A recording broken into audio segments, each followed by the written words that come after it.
Good evening, my fellow pilots and other creatures of otherworldly origin, or whatever it is you may consider yourself to be. Welcome to another episode of Star Citizen FM, episode 17. My name is Dr. Hawk, and I'll be walking you through Wingman's Hangar 18, as well as a lot of other juicy updates we had. And... Holy Jesus! What is that? When I say updates, I mean it. We actually have a lot to go over and a few things that the community as a whole has been desperately waiting for. So, this week in review, the AURORA brochure. So, all of you who have been wondering what your starter ship, and likely mine as well, all of us, starter ship is going to be, and wait, unless you're that one guy that bought 52 ships, I'm sorry, but your name eludes me. You now get to see your lovely AURORA. Checking out the pictures here, I only took a few quick screen caps. You can check out the AURORA in all its beautiful detail and glory, and it's written up very well in terms of in-game lore. I'll be going over this just a little bit more, but I will encourage you to read it yourself, as it is much more interesting and a lot more immersive. Like, I didn't know a PDF could make me feel like I'm buying a truck or you know, something. Well done, Eric.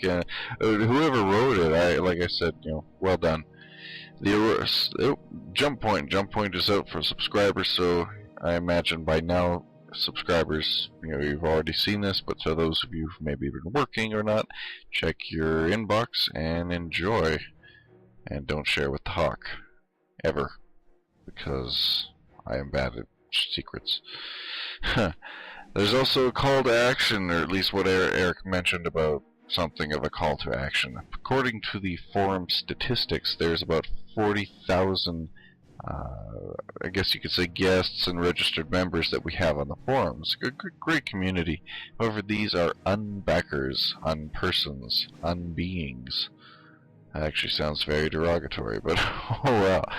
These are people who have not yet, you know, exactly pledged for Star Citizen. It could be money issues, or just, you know, maybe they haven't seen enough yet to justify an expense. Eric has hinted at something planned to change this. Could be a funding drive, could be, you know, I don't know, something fun. Look out for it, and to those of you who have not backed, I highly encourage you to do so. Star Citizen already, with a game that's, you know, not to be out for 2 years, has an excellent community, excellent developers, and you'll be doing yourself a favor by funding an independent company rather than a publisher. So, Dr. Hawk endorsement. Fund Star Citizen. 4 more programmers were hired. Names are not yet known yet, or background or any of that, so we will probably find out more of that later. As well, Joseph Browning, being the sir he is, sent in a Austin pizza gift. So, despite the fact that Wingman is on a, well, yeah, you know, treat days are allowed, and so it was good to see everyone enjoying some of that pizza. You'll have to forgive me, I am slightly medicated. That's another point I'll bring up that's causing problems. There's a reason that's mentioned in the show. So Austin pizza gift, Wingman, as again relation to the weight, he is now down to 220. Keep giving support. Apparently he's received a lot of messages from people supporting him. Someone has offered a bottle of scotch for him at 185, his goal. If it's a Glenmorangie or a what is that one? I think Oban. To get an Oban, or yeah, get him an Oban. You can't go wrong with that. And if maybe we can get each and every one of the chat room members to send him a bottle of scotch, I'm pretty sure he'll be quite happy. Fireball and MercCorp, if you've seen them in the chat or in the forums, also sent in some vodka, Hangar 1 as well. So the community, as usual, is being kept intoxicated, and we all know that coders work best when they're hungover. And that was pretty much our week in review. So, again, before we move on to forum feedback, I would like to bring up the issue I mentioned previously. I don't like to bring in personal details into SCFM. I've had people complain about that, whatever. But I do feel this is impacting my performance, and I figure you guys are entitled to know. I am currently on a medication for some nerve damage I have.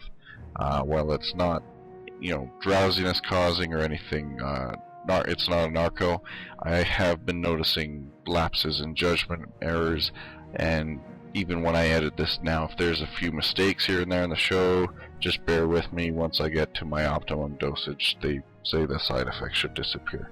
So you'll still get SCFM, but for those of you who are familiar with Drunk Hawk, the few occasions that I have gone in chat roll as Drunk Hawk, it's kind of like having a mini Drunk Hawk, so I hope you are all fine with that in the meantime.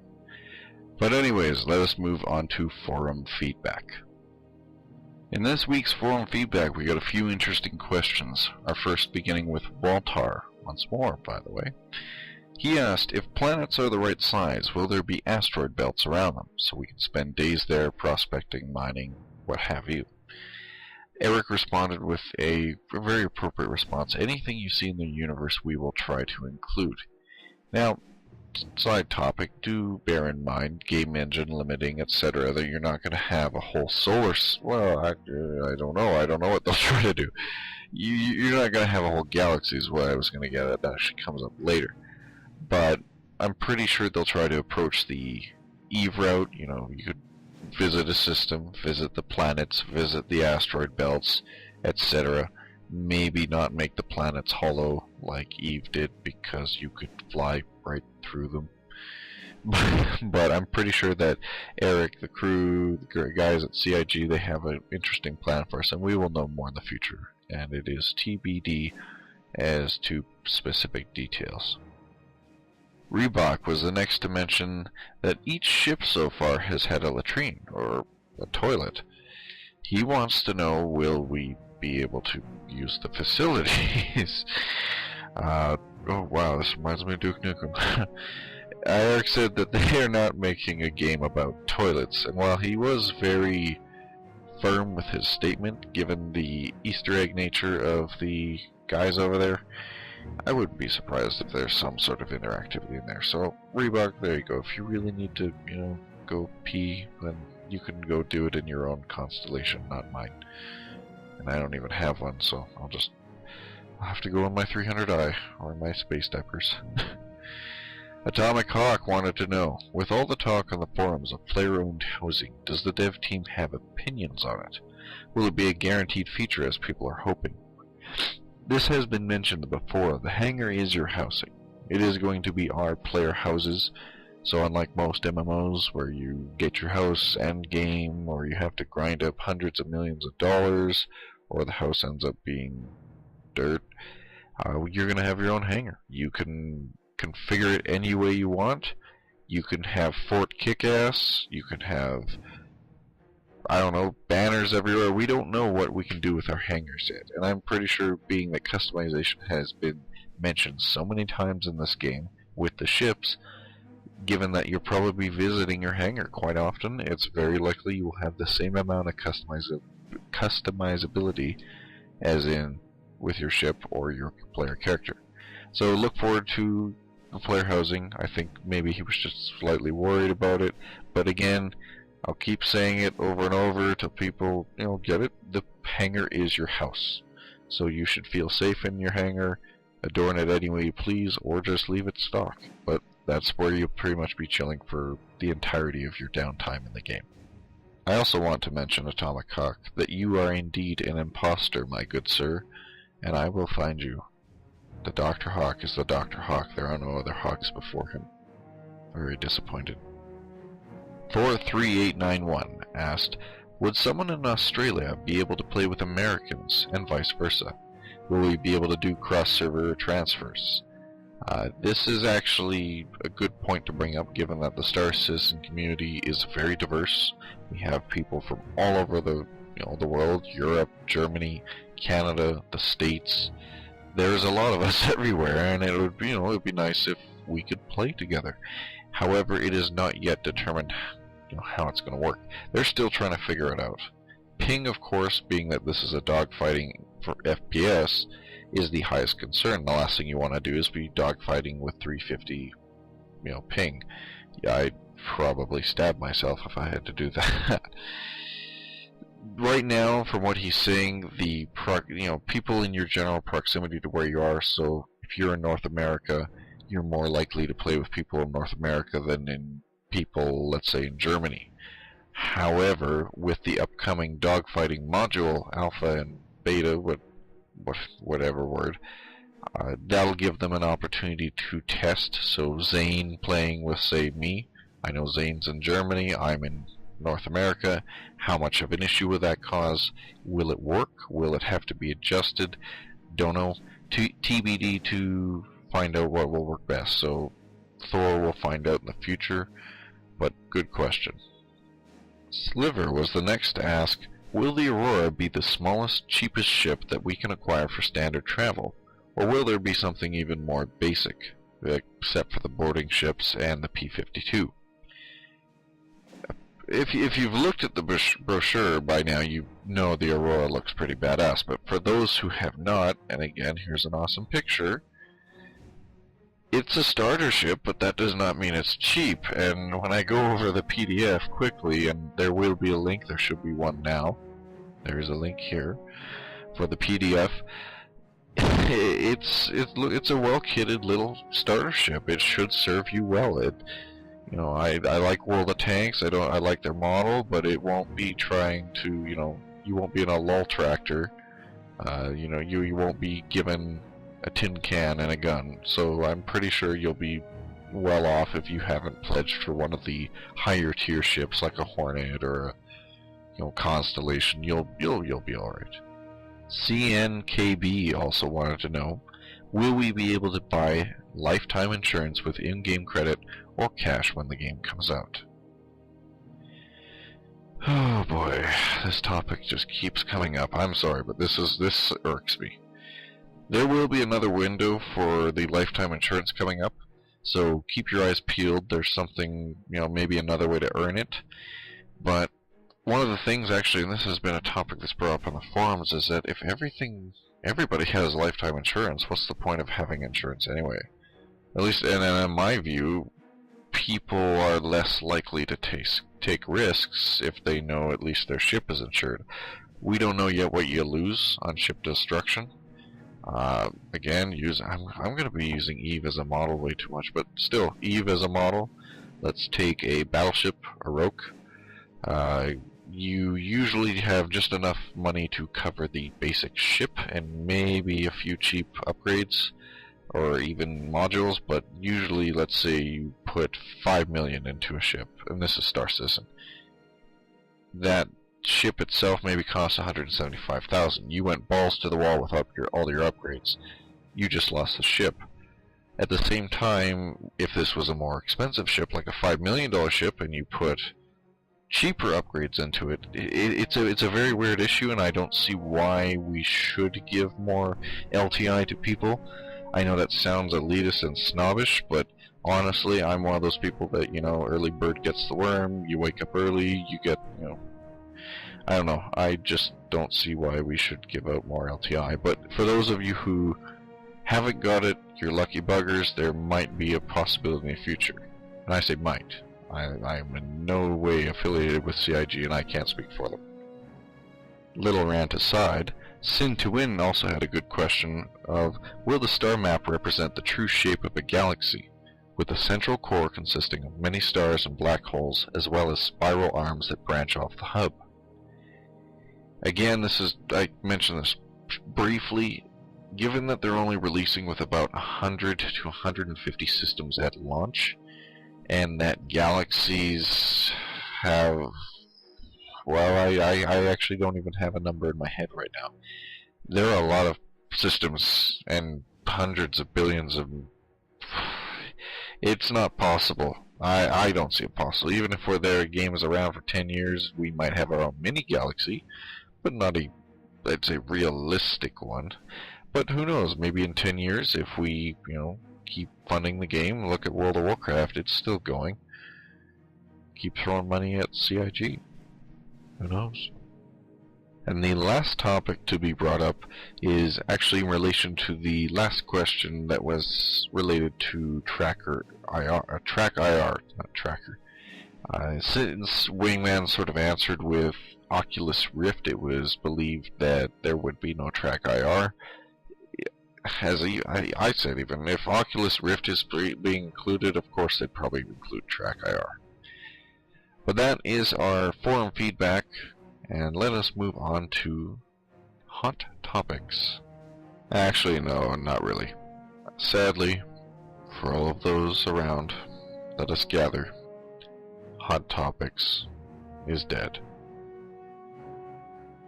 Well, it's actually not that bad of a thing. It's being replaced with a new segment called Most Valuable Post, and every week they're going to feature the most valuable post of what they deem to be the most valuable post of the forums at the time. The most valuable post, I wonder how many times I can say this, for this week is, once again, and I've talked about this gentleman before, NetAndy's Guide to Star Citizen. If any of you have checked it out from what I told you to, check it out again. Give that man some more hits, like the post, pat him on the back, send him a beer. The reason I'm saying this, if you heard the little segment, apparently even CIG uses your little forum post, Andy. Good on you, man. You now have made a impromptu encyclopedia for the devs. That's quite impressive. So good job, NetAndy. Again, check out his forum post if you need to know anything. Honestly, Pleasure, I remember told me, we needed a FAQ, and he bugged me, and NetAndy took it upon himself to do it, so good on you, man. Keep doing what you're doing. Feathers up. Proud of you. We also had a reading from Alistair, this time from The Void Rats from Douglas Niles. So if you'd like to, take some alone time and go listen to a beautiful voice, that segment is there for you. Also, in Wide World News, NASA continues to find planets considered habitable. The latest development is the Kepler-62 system, with 2 oceanic planets, one tropical and one colder. It is unlikely, sadly, that there is any sort of technological civilization developed with, the absence of land, tools, fire, but who knows, there could be a whole Aquaman situation under there, or Atlantis, or something we may not have even considered yet. But being that this is all statistical based and just, theories and ideas and maybe even a little wishful thinking and daydreams, there's nothing to be certain. So until we, throw a probe over there, or actually make it get there within a few lifetimes at least, we won't know for certain. If we're really lucky, that engine development of NASA, that fusion one, who knows, maybe we might actually just send something over there. For now, you'll have to deal with Pete Mackey, who is, by all means, looking much better, if not still a little stiff, and enjoying the ionized smell of hydrogen exhaust and chicken in Beijing. It would be really nice to go on a vacation right now. Pete, you're lucky. Good on you. Looking forward to more. That pretty much wraps up the whole of Wingman's Hangar. The major meaty topic, in my opinion, was the last part of the show, the interview with Martin Galway. This man is the coolest sound designer in the world. Well, again, I highly encourage you guys to go watch the whole interviews. He has done a lot of amazing sound work, and again, check it out. But he did also reveal 2 little sound clippets that were used, and that still are used as far as I know, in Star Citizen. One of them being the demo that they released back during the Kickstarter, the getting into your ship sequence. He showed us all the foily, I think there were something like 55 different sounds there. So the foily involved for that, the engine humming, everything that they had there, all came together to make this interesting immersive experience of you getting into your ship and getting ready to go. And for the laser enthusiasts like myself, there's a little snippet of the Van Duel fighter laser. I think he didn't say if it was a laser cannon or Gatling cannon. From the sound of it, I'm going to assume it's a cannon. So that pretty much wraps up Wingman's Hangar, episode 18. Things to look forward in the future. would be partners from Montreal. Their friends, they're the ones that are helping on the new website, I believe, are coming down, so maybe for an interview or something, I don't know. As well as a mention of Chris coming back, so we could look forward to more Chris Roberts. So submit those questions if you have them. So, some things I wanted to bring up that are, again, this time related to the Comlink, no weird announcements. The first one being is that there is going to be a 24-hour live stream. Mr. Serling made a post in the forums. The details are being shown now. So again, check out that link. Voice what you think. I've already had people who want me to do something with Legante. I have no idea what that would be. But honestly, I just, we should see some more Star Citizen stuff. So if you guys even have art or music or anything, throw it up on there, or at least, start brainstorming and let's see what we can do. Next thing that I wanted to bring up was the LA office that they got. There should be some video playing right now, but given the fact that they're working in that small little tiny space and now they have more room for more people, we're getting a lot of top-notch developers on this game here, so the time for it, might just go from 2 years to 1. That's being wishful thinking, by the way. I'd rather put the, 2 full years in there instead of, speeding up, as much as it'd be nice. And the last topic was a former subscriber-only article based on Anvil Aerospace, the fictional company that produces some of the ships and games, such as the Hornet.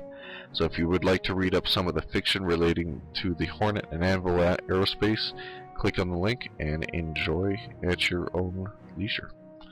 And lastly was the AURORA brochure. As I mentioned before, I highly encourage you to check this out. This ship is looking beautiful, and the in-game write-up and everything from the technical specs, it's just fun. Like, they have the stock version, the AURORA Essential, the ES. They have the AURORA Marquee, I think that's how you say that, M-A-R-Q-U-E, which is supposed to be the combat version. The AURORA Clipper, more for mercantile. And then for those of you, there's the AURORA LX, who maybe want to go explore, with maybe a little light mercantile. And given that customization is the focus, I'm pretty sure you can do whatever the hell you want. There's also the mention of a Legionnaire, which is supposed to be sort of militia patrol. But again, like, just the write-up, check this out. I'll read off the basic stats here. It's 18 meters long, max crew of 1, 15,000 kilograms. It has an upgrade capacity of 4. Don't know yet what that means. It can carry 5 tons of cargo. Something about 1 modifier, so I don't know if this will be either something permanent or something you can change in and out. Has 1 main thruster with 8 maneuvering thrusters, as well as shields and hardpoints, 2 class 1s and 1 class 3. So quite a bit of options for those that are looking, to kit out their little starter ship for what they see fit. So again, as mentioned before, I don't think you'll have much to worry about. It's a decent looking ship, and pretty. It's not, tin can with a gun on it. So I'm pretty sure we can look forward to a lot of exploration and a lot of long-time use from the AURORA. That was pretty much all I wanted to cover. So now I have a little surprise for you guys, since I didn't have it last time and actually owe you guys one. And as I said before, ladies and gentlemen, I did have an interview lined up last week, but due to real life being an asshole, we finally got around to doing the interview. So everyone, here's the Super Moderator himself, Toast. Hello everyone, this is Toast. I'm, as you might know, one of the forum moderators, and it's a real pleasure to be talking to you, Dr. Hawk. Thank you very much for joining me. So, I'm pretty sure that if anyone's, been on the forum or the chat room, they've likely seen you, but for those of you that have not, for those that have not yet even met you, you mind telling us what you do, both CIG in and out? Certainly. So, for CIG, I'm one of the volunteer forum moderators. Like all of the other moderators, or at least as far as I know, we don't get paid for doing it. We do it because we volunteered, because we like Star Citizen, and because we have high hopes for the project and a great love for the community. So we are here, for better or for worse, to try to keep some semblance of order in the forums, because many of us who have been to game forums before know that it can be kind of a loud and a nasty place. There are rules in place. There is a code of conduct, and we are here to enforce that. I like to think we're not so much cops as just, maybe you could think of us as chaperones, and hopefully we don't have to do that much, because I feel like we actually have a nice, mature community. I used to spend a lot of time just posting on the forums as just another pledger. I still do that now. Not quite as much, because moderation actually does take a fair amount of time. Alright. So, how exactly did you get involved with the Star Citizen crew? Was it just something like, hey, do you guys need moderators, or did they come to you? A little bit of both. For anyone who is curious about forum history, for anyone who is new, Star Citizen the site officially launched on October the 10th of 2012, and they had forums, and I posted to them a great deal, because Star Citizen's predecessors, like Wingman and Privateer, were basically some of my favorite games ever. They had connections to all sorts of things that I liked from my childhood, just all the time. Sci-fi, World War II history, military aviation, the war in the Pacific. So to just see that there was a successor to Wing Commander and Privateer showing up was just something that I almost never imagined would happen. And I was so happy that it did. The forums weren't moderated for the first couple of months. And in December, as they were switching over from the original forum to B-Bulletin, which we use right now, at that point, I think they started trying to get a couple of people to actually do some moderation for the forums, which hadn't been done up until that point. So I joined the volunteer moderation team in January. By that point, I had already been posting for the better part of almost 4 months. And when they came to me and said, well, based on your behavior in the forum, we think you'd be a good candidate. Would you be willing to do volunteer moderation? And I wrote back immediately after I got the email. I'm on the forums an awful lot of the time anyway. I figured as long as I was here, I'd try to be useful. Right. So, what exactly would the details of moderation be? And I know most people would be like, ban people. That's your job. But in terms of hours, what do they expect you to do? It's like you're volunteers, so it's not like we expect you to be on 8 hours a day, 24 hours a day, 7 days of the week. Is it just when you have a chance? Employees, so it's pretty relaxed actually. It's one of the reasons why there are a number of volunteer moderators.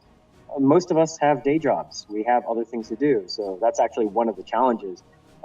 Sometimes people expect good response time, and I work a lot, actually. So there are several volunteer moderators. We don't really have assigned hours. It's just sort of the hope that, we're on often enough. And the fact is, usually someone is. Slavic, Allgamer, Legante, AD. AD is, he actually has a lot of experience with this particular type of crowd, actually, because he was a moderator on the Wing Commander CIC forums for a number of years. That helps. Yeah, so that helps a lot. I mean, not only does he already know the property and some of the people involved, but this is a kind of community that he already really knows. So he's been, really good guidance. But beyond that, it's actually kind of informal in terms of the scheduling. We have kind of a hidden forum, a sub-forum, where most of the reports go. So that's sort of our ticketing log, if you will. Reports go there, and we review them. We don't just do that. We also spend time on the forums ourselves, and if we see things, we may act on them on the fly, or we often actually choose not to act on some things, because I find this is actually a very mature community. A lot of things work out by themselves, and it involves a lot of judgment calls as to whether or not it's a good time to step in. Right. Because, the community, it's a good community, and to the extent that we can resolve things on our own without getting a moderator involved, the community grows from that, and it actually owns its own growth and its own maturity. There are times that we have to moderate. Yes, I think, yeah. Go ahead. No, I think I probably shouldn't say too much more because moderation is a little bit of a black box. And if we're too predictable, people can, mess with us in perhaps unpleasant ways. But I will say that we've got a place where we, handle request tickets and reports. Other than that, we spend the usual time that we do just trying to help for the most part. Our principal tools are the banhammer, which I actually prefer not to use very often, and general moderator privileges, which allow us to do things for people like correct typos, delete really excessive bad language. You might be, some people might actually be interested to know that the moderation team is actually very much for free speech. And that's kind of a personal thing, but yeah, we don't delete stuff just because we disagree with it. I think anyone who is curious at all about it can visit the off-topic forum and see a number of threads that, although they attack us, we leave them open because it's feedback. It's not always friendly feedback, but it's good to know. Well, I'm not saying anyone is an enemy, it's just the hypothetical, the enemy of my enemy is my friend, sort of, or, I don't know, I guess, in a way, it's quality support, I guess. Well, sorry, quality, I can't even think of the proper word. I should know this, so it kind of relates because I do security here as a part-time position. And I remember, you were saying don't get involved in fights, and one of the things I remember my instructor saying back during my training was that if you see a fight breaking out in the mosh pit or something, don't go in there. And usually it resolves itself, but the idea being that if it gets really bad, do you really want to be the center of attention in a mosh pit? So I can see that same, in that I can, 2,000 people versus 1. Yeah, no thanks. Yeah. So I can see... That does still happen sometimes, but, nature of the thing. I can see how you guys would, have to deal with it in that manner.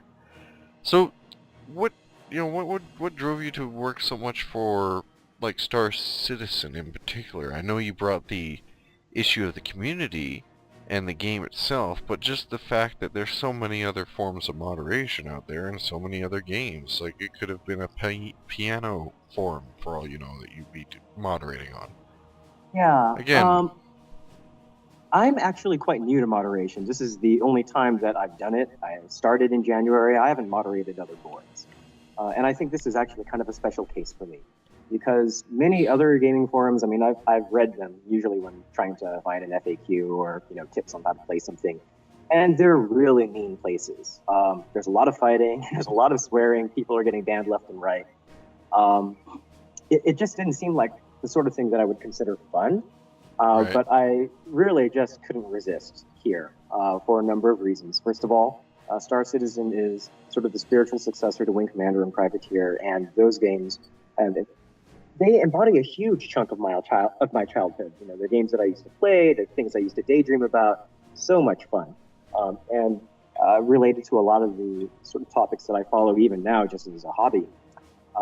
So I guess the short answer is, maybe not for most games, but for this game, definitely. I didn't have any trouble saying yes to that. This game is, I think Chris describes Star Citizen, maybe it was at the GDC reveal, as the game we've all had in our head for about 20 years. That's very, very true for me. I totally want this to happen, and I want it to be, not only a great game, but a great game to play, a great community to be involved with. There are some other games which I won't necessarily mention where the community is of a certain type where it's very cutthroat, it's very Wild West, it's a very tough place. But if I want to... Would it have an E of E and possibly an E? Maybe I can take the fifth on that. But you know what taking the fifth really means, right? It's okay. It's a great game, and yet, well, let's just describe this by means of explaining my call sign. The call sign I pick for myself is Toast.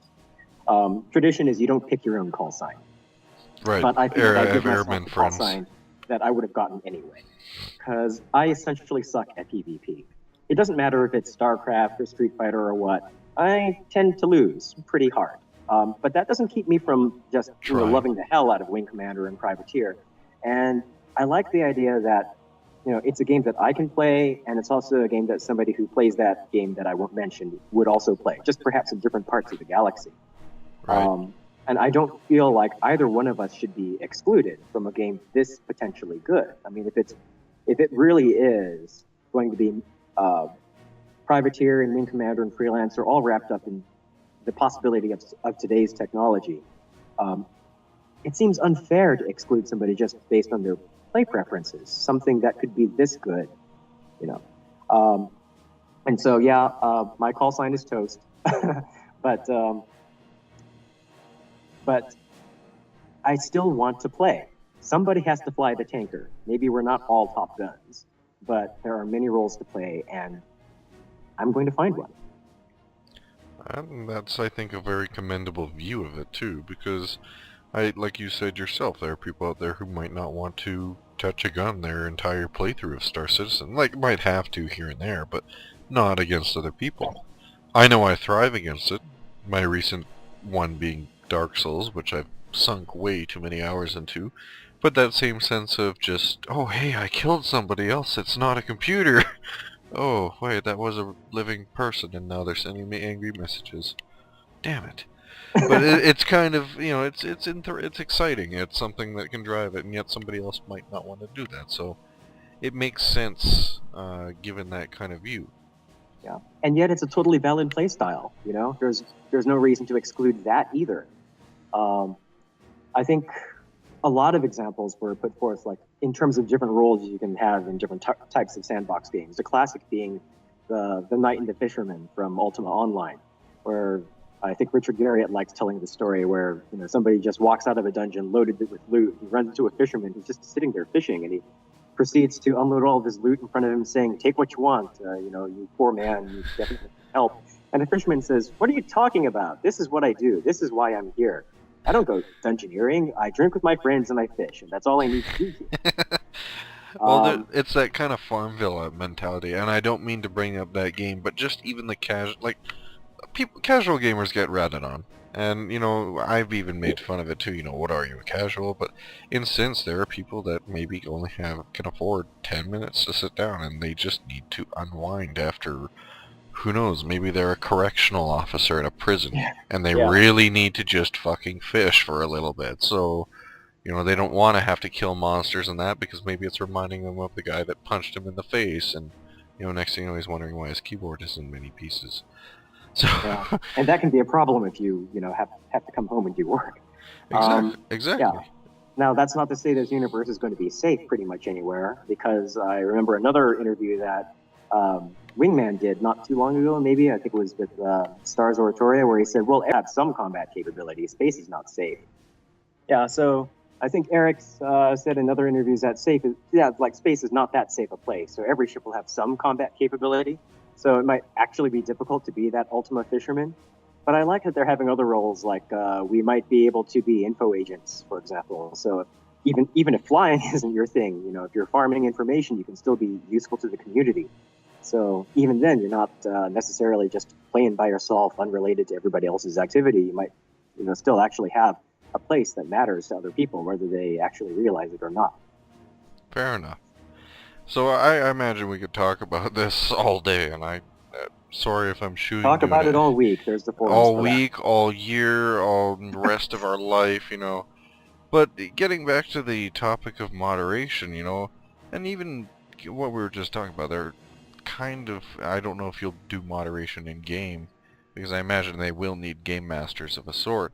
What kind of difficulties do you face in, moderation? Of course, there are problem people. There are problems, there are problems, there are problems. Problems are everywhere. Human beings are fallible. We make mistakes, we piss each other off. What are some of the things that you have to face, aside from the, the obvious banhammer? Everybody knows that. Well, I hate to disappoint you. It's not even that bad. Like I said, moderating this particular community is as plum a job as I think you can find, if you're talking about in terms of moderating game forums particularly. This is a really great community for a number of reasons.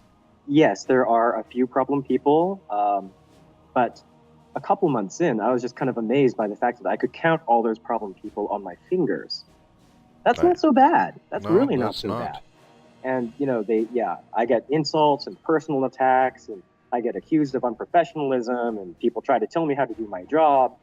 That one actually is, always makes me laugh a little bit inside, because, and I think I said this in a recent forum post, Eric, Pete, and Ben tell me how to do my job.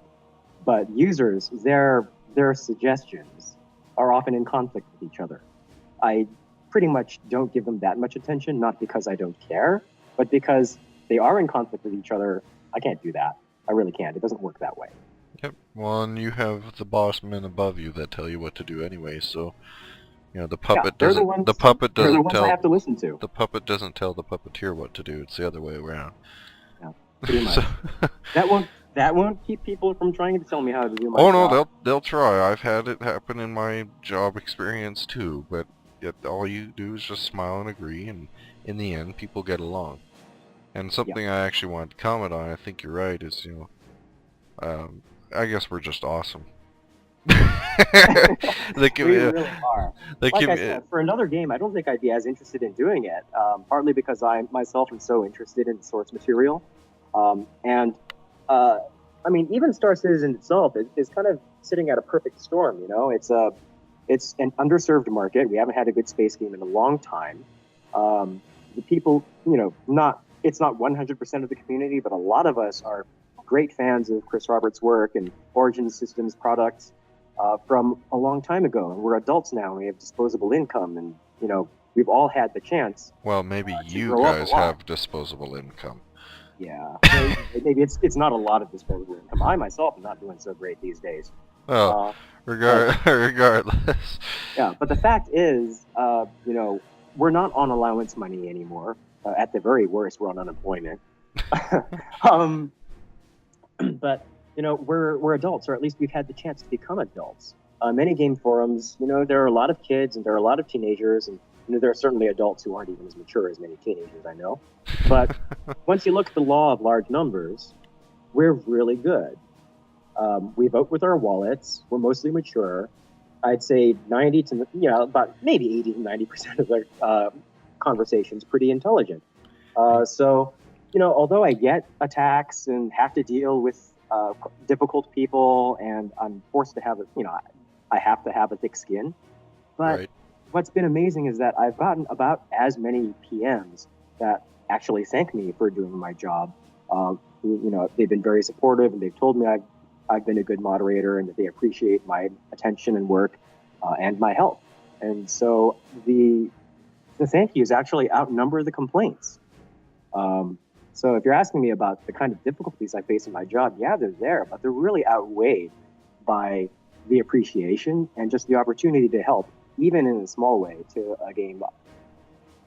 Just like Chris has said, I've had it in my head for 20 years. Well, even look at the community itself. Like, I'll be honest, I really think I should go forth and do something for the team myself, and now being employed, I might be able to do that here, but, sending in scotch, treats, candies, cards, all manner of things, even on the last Wingman's hangar, pizza and vodka. Like, pizza and vodka, like, that actually sounds really good together.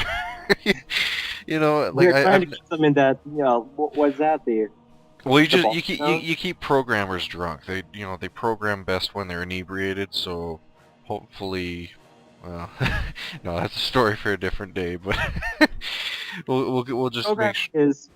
That's kind of a personal beef I sometimes have with a lot of the industry in general. They'll look at programmers like like they're flipping burgers. They're professionals, and programming it's not art necessarily, but in many ways it resembles art. Inspiration's a very important part of it. And it's also very stressful.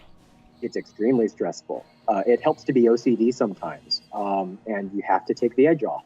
It's difficult work. It's professional work. It sometimes doesn't get the respect it deserves, and the results can be great art. I mean, one of the examples of a game that I think of very much as being a work of art would be, for example, Planescape Torment. They had their own Kickstarter just earlier this year. I'm so glad that there's going to be a successor to that game too. But, I mean, so many books I've read just pale in comparison to that game. Right. So it's entertainment, and art is entertainment. I think the lines are very much blurred. So yeah, I totally respect programmers. I've done some of it myself. I currently work as a back-end web programmer for a medium-sized company here in San Francisco. And you know, it's not what I've always done necessarily, But it gives you a proper appreciation for the art. And given the fact that, you know, they're getting those treats and etc., I think it goes a long way to show, like you said yourself, the community's face. Like even with you know, Wingman and his diet endeavor, I commend them. I have family members who I've seen shrink like 65 pounds. Gone. Where'd you go? Holy shit! You're whoa. But they're happy too, and you know what? He needs, you know, he's proud of himself. It's amazing, great work, and you know. It's just the fact that community members support them, and you don't see this in a, you know, Call of Duty forum or anything like that. It's always, you know, the conversations you'll see there are what's the best loadout, or this faggot killed me, or I don't like this, why, or what about this bug? The dev team sucks, and they're not listening to the problems, you know. As we're here in the forums, I go and look, and of course there's like, okay, here's a concern topic, or here's that, but most of it is like, here, check out this kick-ass idea I did, or here's the unofficial soundtrack for Star Citizen, or here's a Photoshop I did of Chris Roberts walking away from an explosion. I love that thread. Yeah, that's a 5-star thread right there. Yeah, good for Zane, because Zane is a badass. You know, like, that's... it's just stuff like that. So, yeah, actually, that's probably a good question, too. You know, what even though you said, if you could describe in as few words as possible, so here's a challenge. What makes the community the best? Oh, wow. Overall, maturity, intelligence, passion, creativity, generosity. I mean, we were just talking about it. That generosity to CIG and to other members of the community. And we've got a few people who are, you know, not so friendly on the forums. But, you know, for the ones that we've seen, they're very often very willing to talk to each other, to hash out ideas, to even help each other with things like pledge packages. I mean, I know the AURORA sale is what's going on, you know, this weekend. Right. But, you know, I've seen people buy packages for other people who just didn't have money right now. That's pretty. I didn't think that could happen. Well, I think it was even back in the December when I first finally just started to come out of my nest, so to speak, and talk to you guys. That I saw, I think it was in the forum, somebody bought a graphics card for somebody, a really like a decent one. It was a NVIDIA or something, and they got it in the mail, and they're like, but it was anonymous too, so they're like, the guy's like, I don't know who bought me this, but thank you, like, love you, hugs and kisses, like, who did this, and you know, just stuff like that. And it was a decent graphics card, that's all I know. So yeah, I mean, it was just one of many very nice incidents. It's hard to trust people these days with all sorts of concerns and issues about identity theft and you know, the phishing and hacking and people taking advantage of each other. And there's just kind of a very unusual amount of trust here in the forums, and it's not unearned. It's not like people are being stupid about this. You know, you can totally get burned. This is not a friendly world, and yet we're doing a pretty good job of making one for ourselves. I hope it lasts, but it's also one of the reasons why I happily volunteered to be a moderator. It is perhaps not right to say that, you know, I want to mold the community in an image that I you know, want, but you know, to some degree that is true. If I can just nudge the needle a little bit. We all want to make the world ours, and this is about as selfish as I'll admit to being. I want this to be a good place. There's nothing wrong with being selfish, and honestly, you know, when the time comes, the game releases, you know, that's pretty much what everyone will be happy for, but in the meantime, and even afterward, you know, hopefully the community still maintains itself. But yeah. Even in your free time, too, like, you know, you won't have to worry about it so much unless you become a game master.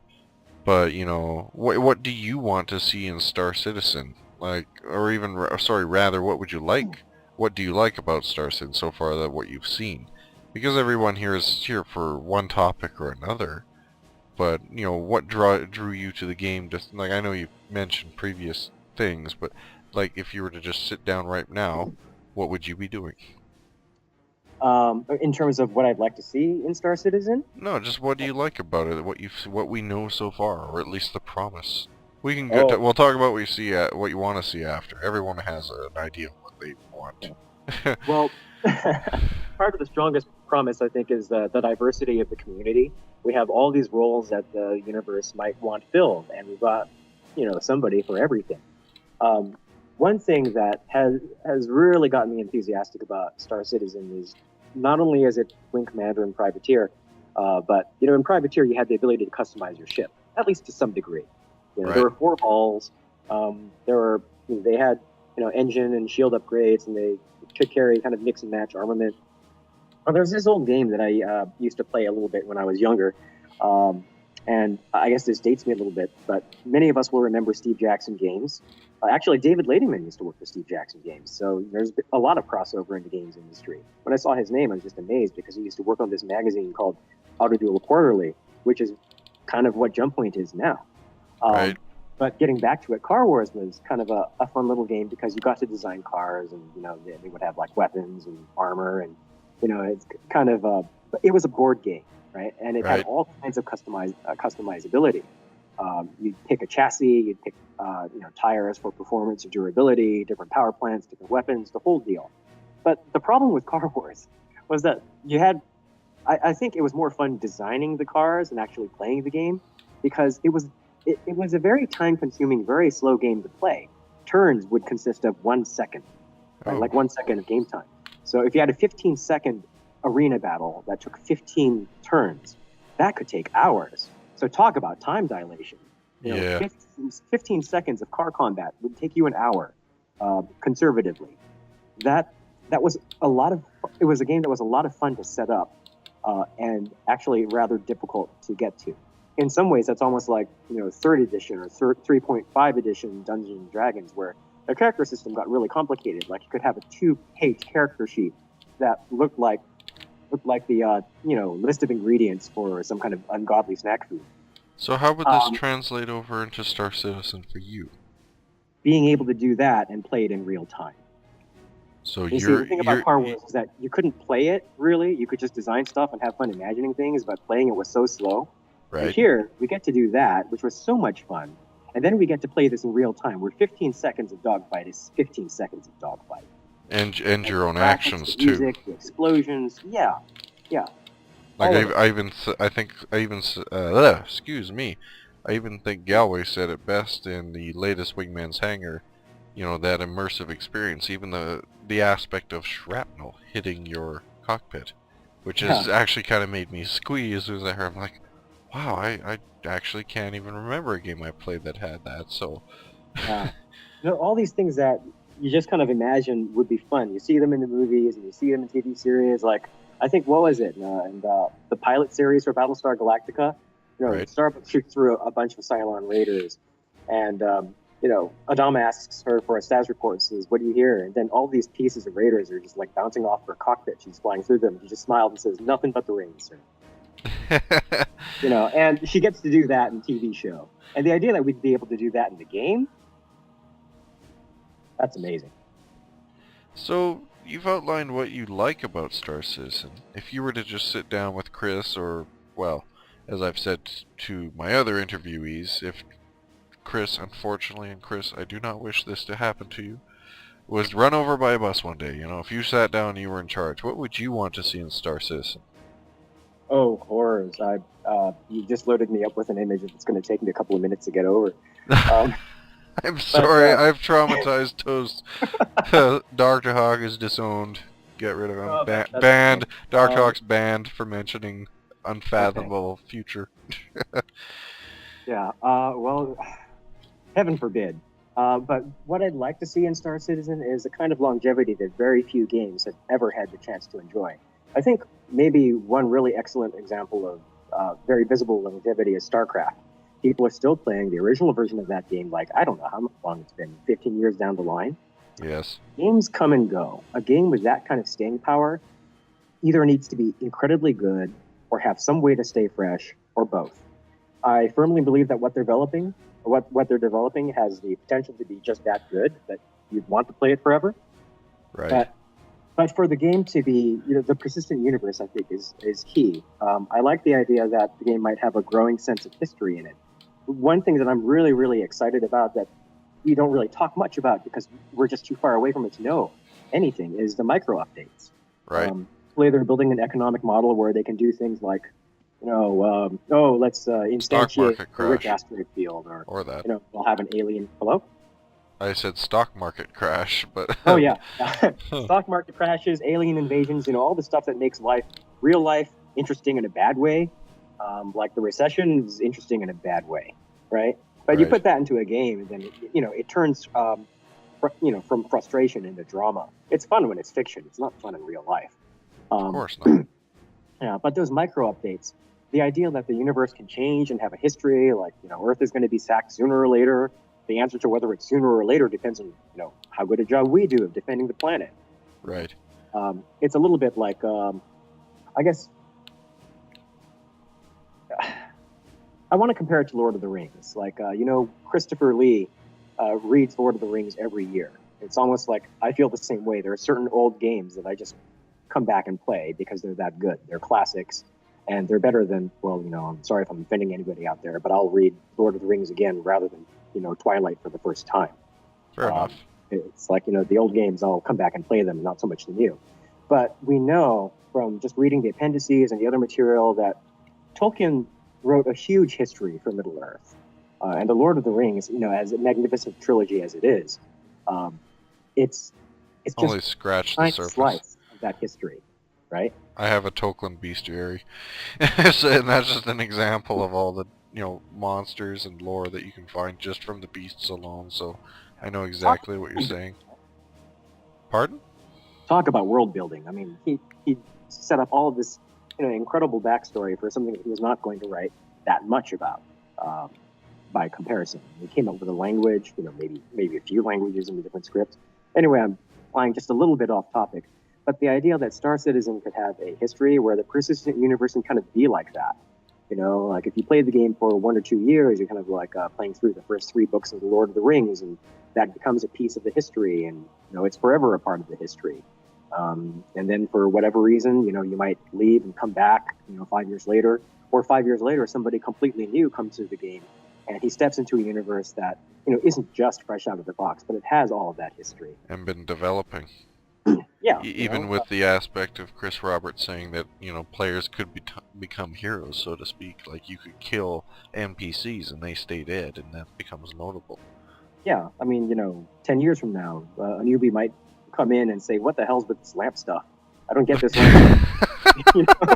The cult of the lamp will have engulfed the Star Citizen universe. Yeah. Run and hide. It's a funny little in-joke, but it's just these sorts of things where the character just stays around for a really long time. And although, Chris Roberts has mentioned that, yeah, you want to be able to make a name for yourself and be a hero in the universe and have a history to your character, I'm almost looking forward to the feeling of being small. Just one little actor in an immense universe where I can find my own, my character's own life in there. He may not ever be a hero. He may not ever be a big name, but, he has a small but very definable place in a universe that's rich enough to make room for him. And that's a commendable goal. And I will just be a hawk. So, I want... Pardon? We'll hang out at the Info Agents bar. Sure. Well, here, I might need like a bird bath or something. Can we get a bird bath for this guy? That'd be weird as hell. I'll stick with the human characters. So, I'd like to again thank you very much for coming to talk and chat. If there's any closing comments or concerns or anything that you want to mention before I shut you down, or even just a shout out to people you want to shout out to, by all means. Wow. Okay, well, I mean, yeah, really quick shout outs to all of CIG. I even got a chance to meet Eric and Rob, and it was so much fun. I'll always remember it. Shout out also to Viper Mortal and Ned Andy, who we kind of informally helped tabulate some information for the community. Viper and I sometimes do transcripts of things because we want them to be locatable and searchable. There's a lot of good information in there. Right. So I'd like to thank them because they do more of that than I do. I'd like to thank the community in general, and if there was any, concern that I wanted to put forth, if I had a mission here, it's, I do the moderation because I want this to be a good place I want us to be a good community. I do what I can to help, but we have 2 years to go. The community will only be a good place if the community itself decides to be a good place. And I will help as much as I can, but I can't make anybody do this. So, you guys, you're a great community. It's a real pleasure serving all of you. Thank you for being a relatively easy crowd to be a moderator for. But you guys are awesome. And, just remember that and don't forget it. Be awesome for the next 2 years at least. I think those are good words to go by. So again, everyone, this has been Toast, the Super Moderator. Again, I'd like to thank you very much, Toast, for taking the time to talk. So in that case, I am going to have to end this because we have been chatting for quite a bit, and I've probably put some of the people who I know listen to me in transit to sleep. You guys better get to work. Anyways, this is Toast and Dr. Hawk signing off. You guys all take care and fly safe.